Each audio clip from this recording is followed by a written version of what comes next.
Good morning, everybody. Fast Break 15 returns tonight with a full slate of boys basketball, but last night it was all about the girls. Centennial taking on Normal Community High School. We picked things up in the third quarter, Centennial leading, and off of the miss, it's Jada Caston with the putback.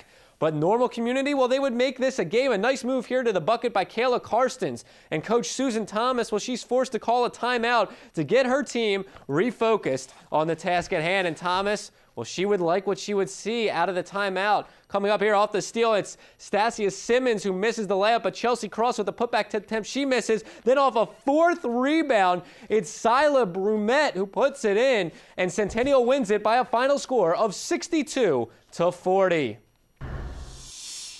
And Hannah Washler and Rantoul, they took on Allison Fritz and Muhammad Seymour. And early on in this one, well, it would be Amanda Wallace who would find Kirsten Belia at the top of the key who would hit the three. Then Rantoul would answer after being trapped down low. The outlet pass to Washer who hits the jumper, but ultimately too much Muhammad Seymour in this one on the break. Allison Fritz would be stripped, but a nice job to follow it up by Maggie Schmidt. Muhammad Seymour wins it 56-33. And a big matchup in the Big Ten as number 13 Michigan travels to Bloomington to take on the 12th ranked Hoosiers. It was the first time that Michigan and Indiana have played each other with both teams in the top 15 since February 8th, 1994.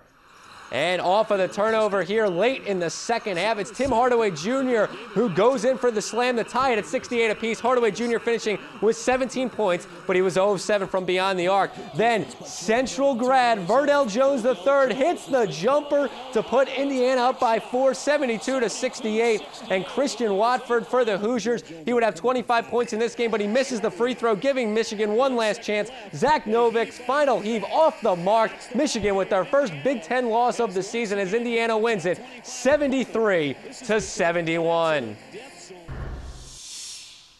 And Tim Beckman has his first commitment as Illinois head coach, and it's a big one. 6'2", 250-pound defensive tackle Tico Powell announced yesterday that he will join the Illini in the fall. Powell from Norland High School in Miami, Florida, chose Illinois over offers from Florida, Florida State, Louisville, LSU, and Wisconsin. Powell is expected to have an opportunity to be a part of the Illini's defensive line rotation during the 2012 season. And some bad news for Coach Beckman. Wisconsin running back Monty Ball will return to school for his senior season. Ball, a Heisman Trophy finalist and the Big Ten Offensive Player of the Year, was given a third-round grade by the NFL Draft Advisory Board and decided to return to school.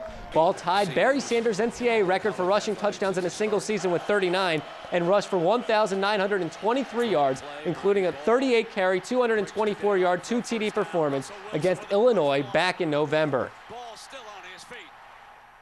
Obviously, I promised my parents to get my degree, and I'll stick by that promise. And but other than that, like I said, like I told a couple players and stuff like that, maybe I'm not ready to leave yet. Maybe I'm not ready to leave all this behind. Not ready to leave this environment, this time in my life that I'll never get back.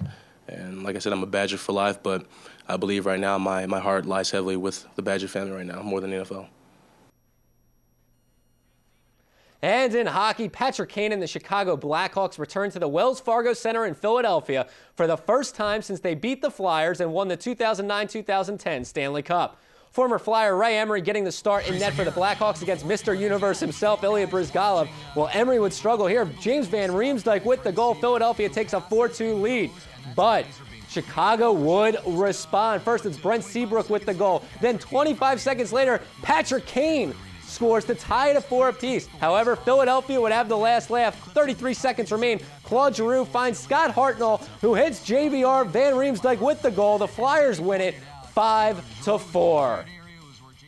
And a few last notes for you. Penn State University has hired New England Patriots offensive coordinator Bill O'Brien as their new head football coach. And longtime St. Louis Cardinals pitching coach Dave Duncan will take a leave of absence from the team for family reasons. Duncan's wife Jeannie is battling brain cancer, and there is no timetable on Duncan's return. That's it for sports. Have a great day, everybody.